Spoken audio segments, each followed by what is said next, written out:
Čiže nájdeme si stred. Vytvoríme si takúto kapsičku. To sa tu kengurujú. Dobre, takto. Trošku povolím brúško, aby to bolo také naozaj popôrodné. Teraz pozor, lebo to brúško chceme trošku stiahnuť smerom dovnútra a aj vytiahnuť smerom hore, ale zároveň chceme ísť cez bedrá. Ideme tuto na krížovú kosť, tuto je chrbtica a hneď nad ňou je krížová kosť. Tam si to takto riadne zatiahneme a takto to prekrížime a ešte si to tak môžeme dotiahnuť. Výborne.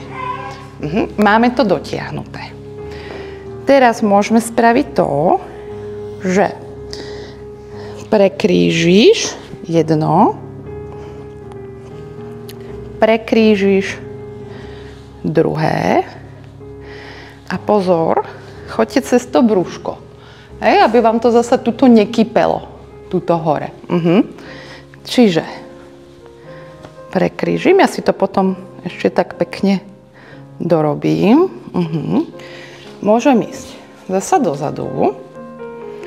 Tam to môžem prekrížiť, alebo už spraviť úplný uzol.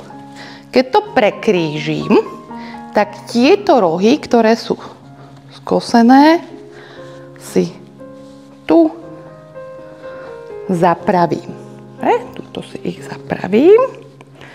Výborne. No a potom si to celé popravím. Ono je fajn si to trošku popraviť smerom dolu, tú spodnú časť.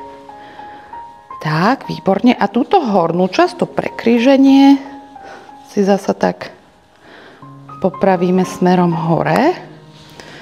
Dobre, výborne. Pozor, aby vám tu neprekypovalo brúško. Dobre? Tento úväz je výborný aj pri diastázach, aj pri povolenej brušnej stene. Môžete ho využiť aj niekoľko týždňov po pôrode. Vôbec sa toho nemusíte báť, že tým, že si brúško obalujeme, tak svaly sa nezobudia a nebudú aktívne, pretože vlastne práve, že tým, že ho obalujeme, pomáhame tomu, aby sa rozdýchala pekne bránica, pretože ona nemá absolútne žiadnu oporu, keď je to brúško také rozliaté. A týmto mu ju na chvíľku dodáme zvonku a pomôžeme nášmu telu sa zahojiť.